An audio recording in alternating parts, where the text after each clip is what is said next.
തൃശൂരിലുണ്ടായ വെടിക്കെട്ട് അപകടത്തെ സംബന്ധിച്ച് ഒന്ന് രണ്ട് പ്രധാനപ്പെട്ട കാര്യങ്ങൾ പറയാൻ ആഗ്രഹിക്കാം. ഇന്നലെ ഞാൻ അവിടെ സന്ദർശിക്കുകയുണ്ടായി. മുണ്ടത്തിക്കോട് പ്രദേശം മെഡിക്കൽ കോളേജ് സന്ദർശിക്കുകയുണ്ടായി.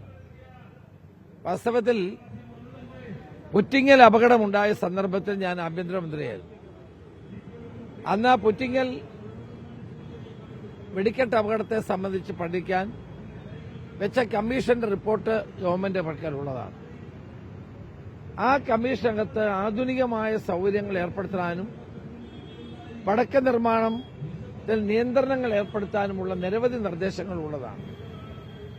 ദൌർഭാഗ്യവശാൽ ആ നിർദ്ദേശങ്ങളൊന്നും പാലിക്കപ്പെട്ടിട്ടില്ല. ഗവൺമെന്റും പാലിച്ചില്ല, നടപ്പാക്കിയില്ല.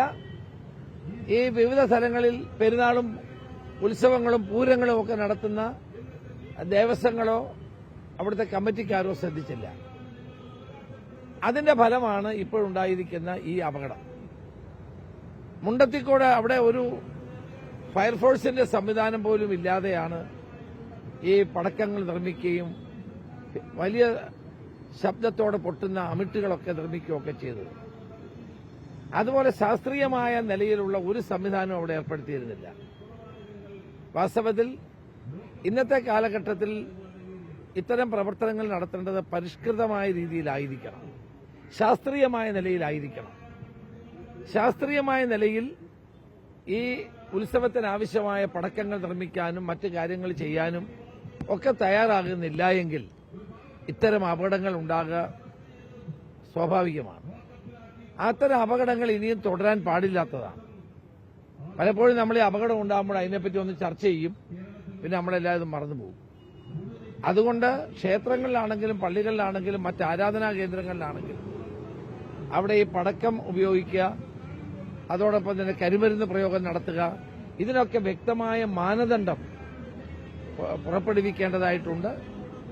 ആളുകൾ കൂടുന്ന സ്ഥലങ്ങളിൽ പ്രത്യേകമായ ശാസ്ത്രീയമായ നിർദ്ദേശങ്ങൾ നടപ്പാക്കിക്കൊണ്ട് മാത്രമേ ഇത്തരം കാര്യങ്ങൾ നടപ്പാക്കാൻ പാടുള്ളൂ.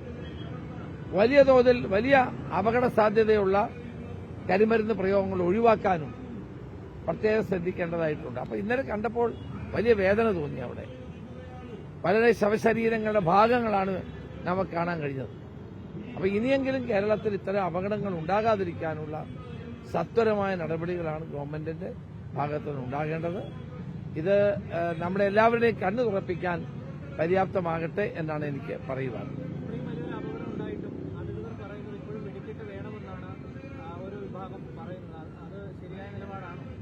അതാണ് പുറ്റിങ്ങൽ വെടിവെപ്പ് പുറ്റിങ്ങൽ അപകടം ഉണ്ടായതിനു ശേഷവും ഇത്തരം വാദങ്ങൾ നിലവിൽ ഉണ്ടായിരുന്നു.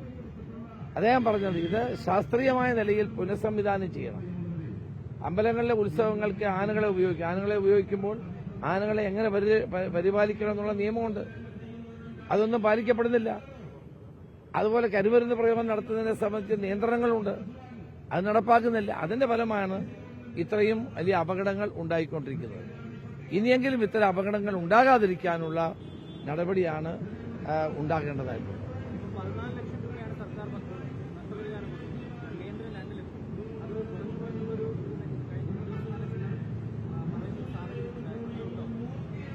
എത്ര സഹായം കൊടുത്താലും അവരുടെ ജീവൻ തിരിച്ചു കിട്ടില്ലല്ലോ. ഇനി ആ കുടുംബത്തെ സംരക്ഷിക്കുക മാത്രമാണ് ചെയ്യാൻ കഴിയുന്നത്. ഗവൺമെന്റുകൾക്ക് ചെയ്യാൻ കഴിയുന്നത് അവർ ചെയ്യട്ടെ. മറ്റുള്ള ആളുകളും ഇപ്പോൾ സഹായങ്ങളുമായിട്ട് മുന്നോട്ട് യൂസഫ് അലി തന്നെ സഹായത്തിന് മുന്നോട്ട് വന്നിട്ടുണ്ട്, കല്യാൺ ജുവലറി വന്നിട്ടുണ്ട്. അപ്പൊ അങ്ങനെയുള്ള ആളുകളൊക്കെ സഹായിക്കും. കേരളം അങ്ങനൊരു മനസ്സുള്ള നാടാണ്, അതൊക്കെ സഹായം ഉണ്ടാകും. പക്ഷേ ഇത്തരം സംഭവങ്ങൾ ഇനിയും ആവർത്തിക്കാതിരിക്കട്ടെ എന്നാണ് എനിക്ക് പറയാനുള്ളത്.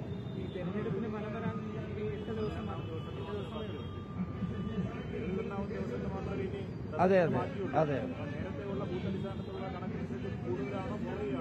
അല്ല, UDF-നൊരു ചരിത്രപരമായ വിജയം ഉണ്ടാകുമെന്നുള്ള വിലയിരുത്തലാണ് ഞങ്ങൾക്കുള്ളത്.